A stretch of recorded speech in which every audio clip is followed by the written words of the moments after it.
Bonjour ou bonsoir amis du trading, c'est Denis 10 de Pépitor. Nous nous retrouvons comme toutes les semaines pour notre petit débrief d'analyse technique et d'analyse graphique des indices.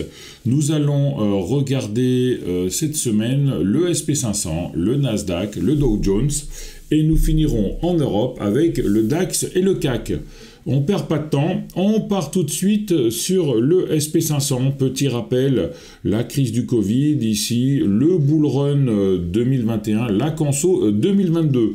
Si on prend le creux du Covid plus le bas de la consolidation 2022, on peut tracer une trendline. On voit que cette trendline retient les cours. C'est vraiment le bas du canal haussier moyen terme que l'on connaît depuis le mois d'octobre 2022. Donc, ce sera vraiment une trendline qui sépare une tendance haussière de la tendance baissière moyen terme actuelle. Pour l'instant, elle tient très bien, même fort bien. Elle a fait rebondir les cours en octobre 22, fait rebondir les cours au mois de mars 2023. Et nous nous situons actuellement à l'intérieur de ce canal haussier.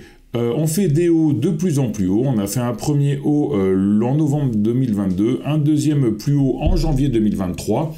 Et là, on est en train de faire un double top.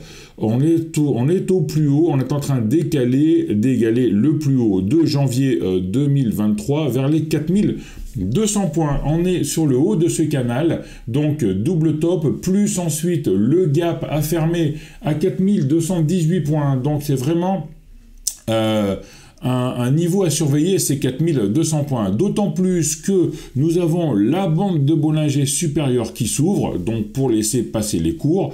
Nous avons eu un non-croisement haussier il y a 4 semaines, la M7 qui venait plonger sur la M20 qui se redresse et qui devient haussière, et la M20 qui est plate, presque haussière.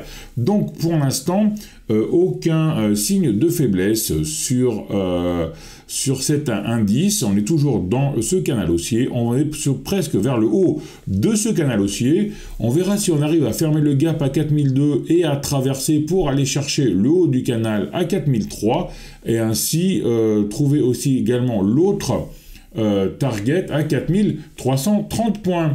On voit quand même que là, on a eu un léger...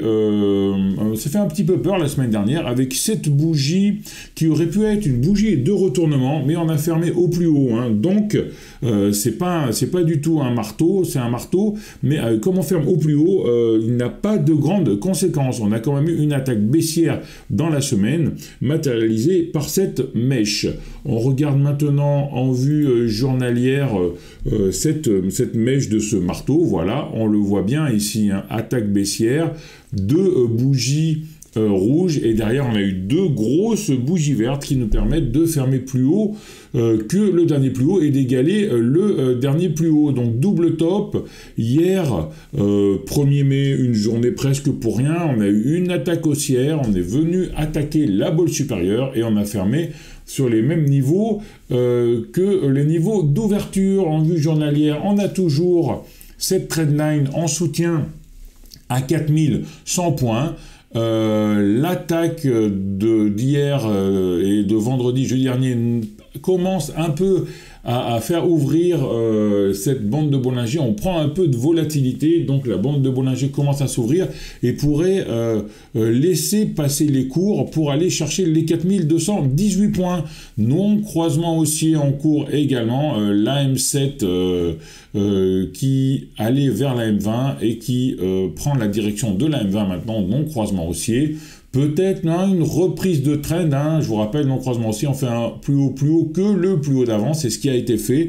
Reprise de trend possible pour aller chercher les 4218 points. Donc haussier neutre, avec attaque haussière en court terme sur le SP500 et en vue hebdo, en moyen terme, on est toujours très haussier.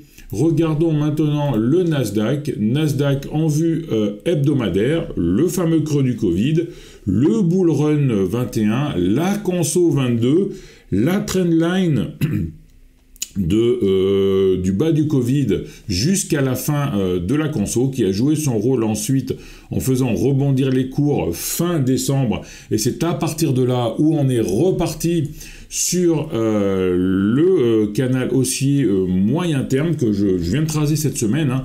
J'avais hésité un peu avant, mais bon, là je pense que ça commence à être clair. On a pris 3 points, les 3 plus hauts.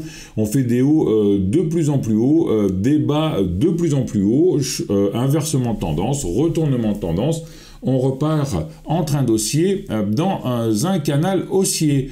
Et là, on vient buter sur ce petit gap là, hein, la trendline à 13 200 points, on bute dessus, ça fait 4-5 semaines qu'on est dessus, on va voir si on arrive à le passer, sinon M7 haussière, bande de Bollinger ouverte, M20 haussière, ça laisse présager quand même tout bon, hein, on devrait pouvoir probablement dépasser cette trendline, aller chercher le haut du canal à 13 004 et ensuite le plus haut de la semaine du 15 août à 13 700 points. On va voir maintenant cette bougie verte en vue journalière, comment elle est décortiquée. Voilà, hein, on revoit bien l'accumulation des petites bougies que l'on avait en vue hebdomadaire. On est dans un range entre 12 007 et 13 200 points. Le Nasdaq en vue journalière souffle. On est sur la borne haute de ces 13 200 points. On verra si on va la casser. Pour l'instant, la M20 est horizontale, la M7 est horizontale, les bandes de Bollinger sont horizontales, on est en haut du range, donc soit on revient en bas du range, soit on casse. Hein. Pour l'instant, rien ne nous dit que l'on puisse casser par le haut. Ce sera intéressant donc de suivre les prochaines séances pour voir si on arrive à prendre la bande de Bollinger supérieure, si on arrive à ouvrir cette bande pour avoir une nouvelle attaque comme on avait eu ici au mois de mars, ou comme on avait eu ici, voilà, quand on prend la bolle au mois de janvier. On passe maintenant sur le Dow Jones en vue hebdomadaire, donc on était dans un range que l'on a cassé par le bas et qu'on est venu reprendre avec cette trendline à 33 300 points qui est très importante. Hein. On a commencé à la taper au mois de juin 21, on la retravaille en janvier 22, en mars 22, on la retravaille en mai 22, en août 22, et là on est dans un range entre les 34 002 et les 32 005 avec cette trendline en plein milieu. Hein. On la traverse, on la travaille, on la reprend toujours. Et là, on est également sur le haut de ce range à 34 280 points. La M7 qui est verticale, qui vient de couper la M20, donc la M7 donne un signal d'achat. On verra si on arrive à taper ces 34 300 points. Donc on est neutre sur le Dow Jones avec en préparation une attaque haussière sur ce haut de range. On va voir maintenant la petite bougie avec une grosse mèche que l'on a eue la semaine dernière en vue journalière, ce que cela donne. Voilà, hein, donc on voit la mèche ici, hein, 2 attaques baissières, 2 bougies rouges et derrière un avalement haussier jeudi dernier et une attaque haussière vendredi. Hier, le 1er mai, on en a profité pour venir taper cette résistance, ce haut de range donc, hein, qu'on avait identifié en vue hebdomadaire, et on a fini presque vers le cours, on a fermé presque vers le cours d'ouverture, donc une séance pour rien. Si on voit les bandes de Bollinger qui sont horizontales pour la bande de Bollinger supérieure et montantes pour la bande de Bollinger inférieure, et surtout, ce qui est très intéressant, c'est la M7 non croisement haussier, la M7 qui part par le haut, parallèle à la M20, après être venue consolider. Ça, c'est un gros signe de reprise de trend. Hein. Donc là, la M7 et la M20 nous disent, attention, les cours peuvent très bien repartir par le haut. Donc on surveillera bien la cassure des 34 300 points pour aller chercher les 35 500 dans un premier temps et les 35 800 par la suite. Donc, à bien surveiller la cassure des 34 300 sur le Dow Jones. Revenons en Europe maintenant avec le DAX. Le DAX en vue hebdomadaire, le creux du Covid, le bull run 21, la conso 22. Et là, le retournement avec un creux en V, le creux qui avait été fait fin septembre, début octobre. Et depuis, on est en plein trend haussier avec une première attaque haussière, une consolidation.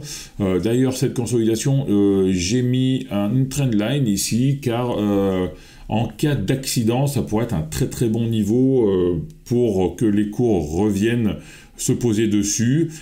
13 800 points, c'est également là où se situe la M200. Donc vraiment, en cas de gros pépin, il faudra regarder bien ces niveaux-là. Deuxième attaque haussière, on revient consolider sur une résistance qui avait commencé à être travaillée au mois de mai 2021, donc une résistance assez importante. Et là, après, re-attaque haussière, on vient taper les plus hauts, on dépasse les plus hauts, et on fait des hauts de plus en plus hauts, mais avec des toutes petites bougies. On casse, on revient travailler. On va décortiquer ces 3 semaines en vue journalière pour voir un peu ce que ça nous dit, juste après avoir vu que les bandes de Bollinger étaient ouvertes par le haut, étaient montantes par le bas. M7 montante, M20 montante. Donc, en vue hebdo, on est très haussier sur cet indice et on devrait aller rechercher les 16 285 points dans les prochaines semaines. On va regarder maintenant ces 4 petites bougies en vue journalière. Voilà, on casse, on fait des plus hauts. Par contre, on voit que l'indice a besoin de souffler. On fait un plus haut, on revient chercher de la force sur ces 15 700 points. On refait un plus haut, on revient chercher de la force. On refait un plus haut, on revient chercher de la force. C'est-à-dire, on revient chercher les acheteurs. On a les acheteurs sur les 15 700 points et les vendeurs qui sont toujours de plus en plus hauts. Bande de Bollinger horizontale, M20 encore montante, la M7 est horizontale en train de monter.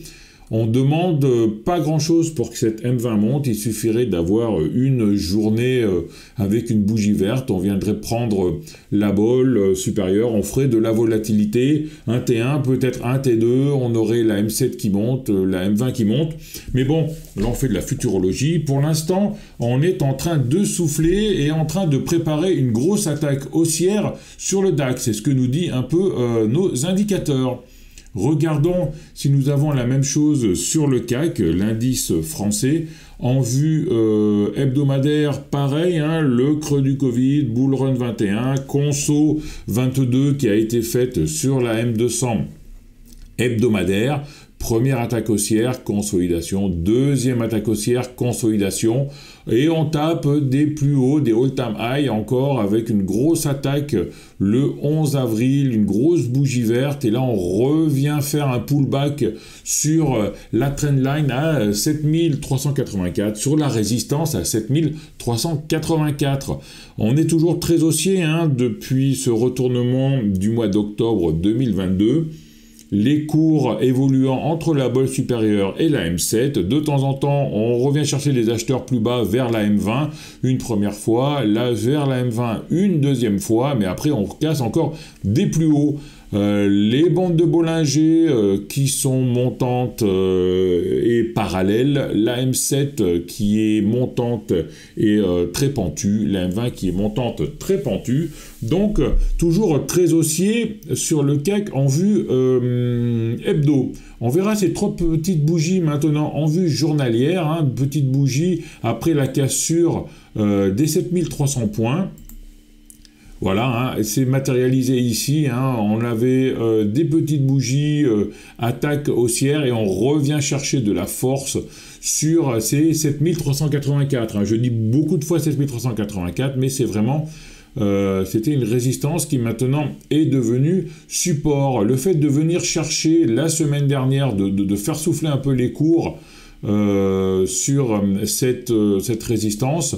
On voit que la M7 qui devient neutre, voire un peu descendante, la M20 qui est toujours montante, mais qui va devenir neutre également, et les bandes de Bollinger qui se resserrent en phase 4.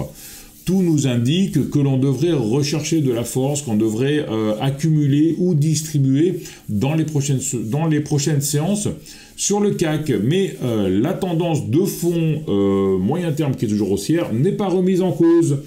Voilà, amis du trading, j'espère que vous avez aimé ce petit débrief sur les indices en express. C'était Denis 10 de Pépitor. Soyez prudents, on se retrouve la semaine prochaine. Et comme d'habitude, si vous avez aimé, mettez un pouce bleu, abonnez-vous à la chaîne, faites sonner la cloche, et on se voit la semaine prochaine. Ciao à tous, soyez prudents.